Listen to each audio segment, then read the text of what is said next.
ഒരു പേർഷ്യൻ കുടുംബത്തിലാണ് അർജുമാൻ ബാനു ബീഗം അതായത് മുംതാസ് മഹൽ ജനിച്ചത്. പിതാവ് അബ്ദുൽ ഹസൻ അസഫക് ഖാൻ. മുഗൾ സാമ്രാജ്യം ഭരിച്ചിരുന്ന ചക്രവർത്തിയായ ജഹാംഗീറിന്റെ ഭാര്യ നൂർജഹാന്റെ മുതിർന്ന സഹോദരൻ കൂടിയായിരുന്നു അബ്ദുൽ ഹസൻ. അർജുമാൻ ബീഗം തന്റെ ജനനത്തോടെ മുഗൾ സാമ്രാജ്യത്തിന്റെ ചക്രവർത്തിനിയുടെ അനന്തരവളായി മാറിയിരുന്നു.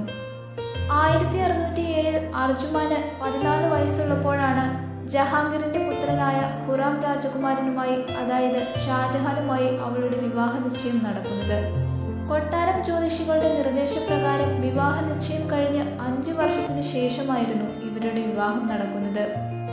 അർജുമാന്റെ ബീഗത്തിന് മുംതാസ് മഹൽ ബീഗം എന്ന പേര് സമ്മാനിക്കുന്നത് ഭർത്താവ് ഖുറാം രാജകുമാരൻ അതായത് ഷാജഹാൻ ആയിരുന്നു. പിന്നീട് ഷാജഹാൻ 2 വിവാഹങ്ങൾ കൂടി ചെയ്തുവെങ്കിലും കൂടുതൽ പ്രിയം മുംതാസിനെയായിരുന്നു. മറ്റ് രാജകുമാരിയുമായുള്ള ഷാജഹാന്റെ വിവാഹം വെറും പേരിന് മാത്രമായിരുന്നു അത്രേ. ചക്രവർത്തി പദം ഏറ്റെടുത്ത ശേഷമാണ് ഖുറാൻ ഷാജഹാൻ എന്ന് അറിയപ്പെടാൻ തുടങ്ങിയത്. ഷാജഹാന്റെ വിശ്വസ്തയായ ഭാര്യ കൂടിയായിരുന്നു മുംതാസ്. ഷാജഹാൻ മുംതാസിനെയും കൊണ്ട് തന്റെ മുഗൾ സാമ്രാജ്യമാകെ സഞ്ചരിച്ചിരുന്നു. മുംതാസ് മഹലിനും ഷാജഹാനും 14 മക്കളുണ്ടായിരുന്നു. വളരെ ക്ഷീണിതയായിരുന്നു മുംതാസ് മഹൽ.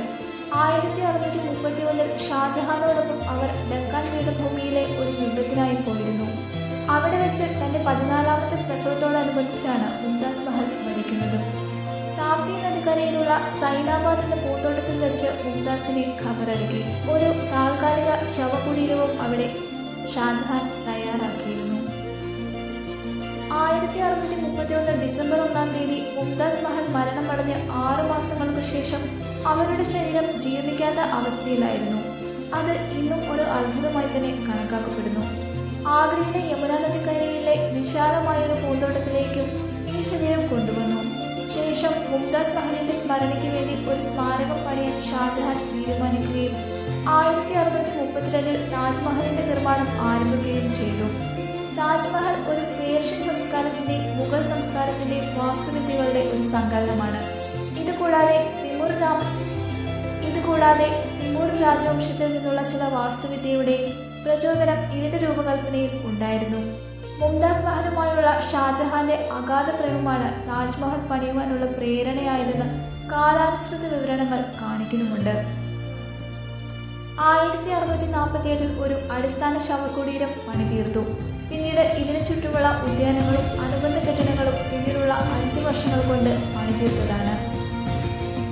എന്താണ്, നിങ്ങളും ഇതുപോലെ ആഗ്രയിൽ പോയി താജ്മഹൽ നേരിട്ട് കണ്ടിട്ടുള്ളവരാണോ?